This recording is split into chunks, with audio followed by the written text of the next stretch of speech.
After Jamestown, the next major colonial settlement took place in Quebec, Canada. Frenchman Jacques Cartier had already explored the area as early as 1534.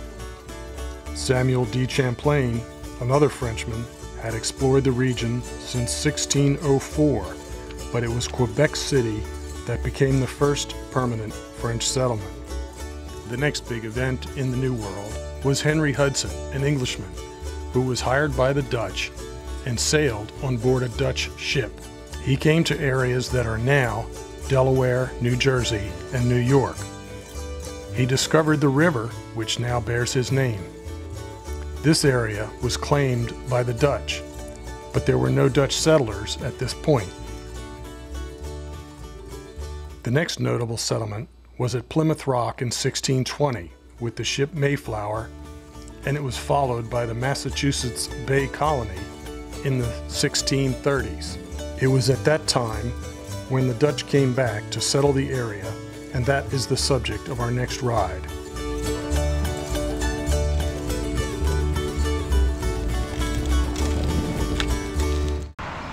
Today we're in historic Lewis, Delaware.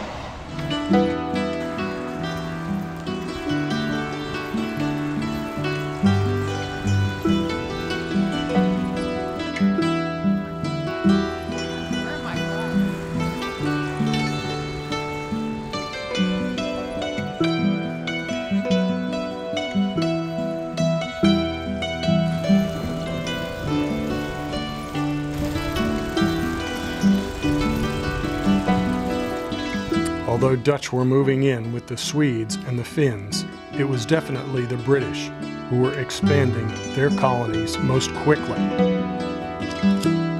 This is when the family of George Washington arrived.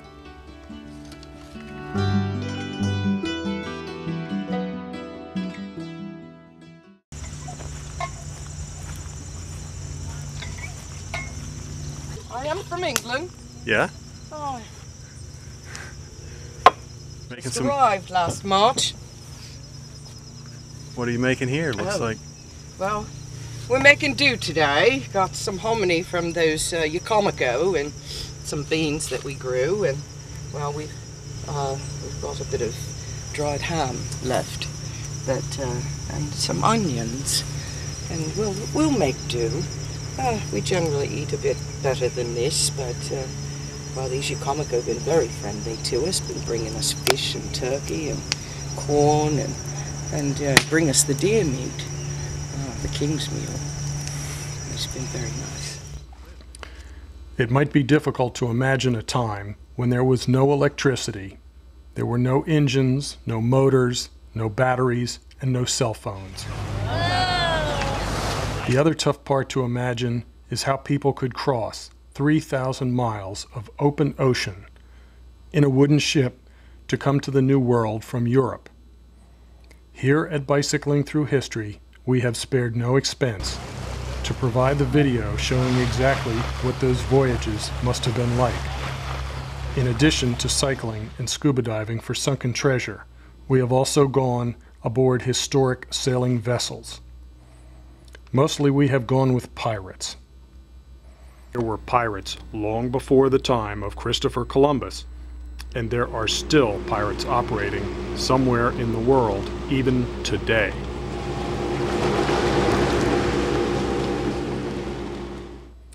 The main point to understand is that for sailing ships to cross the oceans, the captains and navigators of those ships had to know the trade winds. These are winds that blow from Africa to the Caribbean. The reason they are called trade winds is because ships would carry cargo that could be traded in the New World.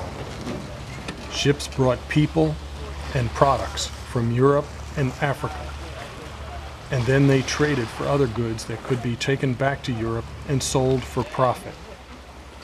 The Spanish were the first to discover these favorable winds. They would come westbound along the equator and arrive in places like Puerto Rico, Hispaniola, or Cuba. They would meet other ships that brought gold and silver from other areas. Then they would all sail eastward, back to Spain, following an ocean current called the Gulf Stream. Sailors from other countries soon figured this out, and that set up a constant flow of ships from Europe to the New World and back. Navigation was rather limited back then. They had a device called a sextant. By looking at the sun during high noon and doing some calculations, they could determine their latitude.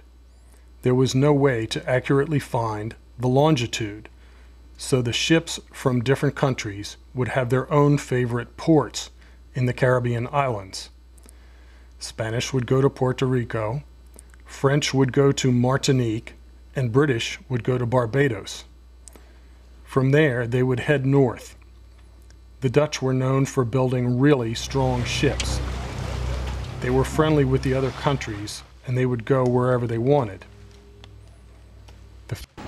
Behind me is a replica of an old square rigger that sailed from Europe in the 1600s.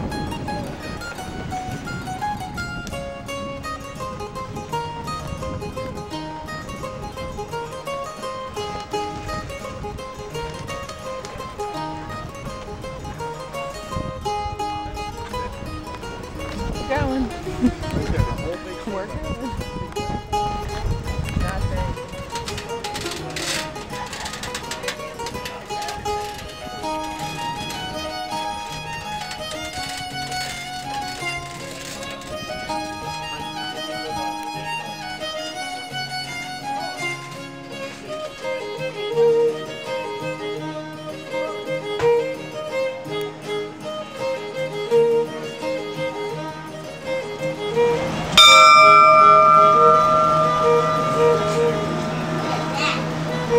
Welcome aboard the tall ship Calmar Nickel, Delaware's seagoing ambassador of goodwill.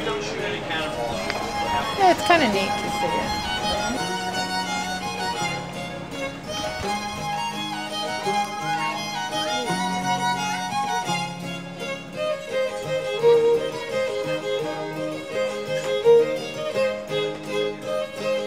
This is the captain's quarters. Look at the nautical thing.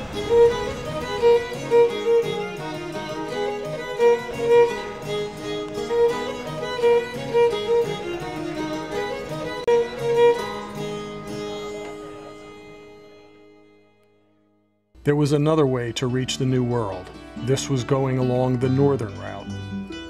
It was much less reliable and was far more dangerous, and yet many sailors went that way. In fact, there are stories of Vikings who came to North America long before Christopher Columbus.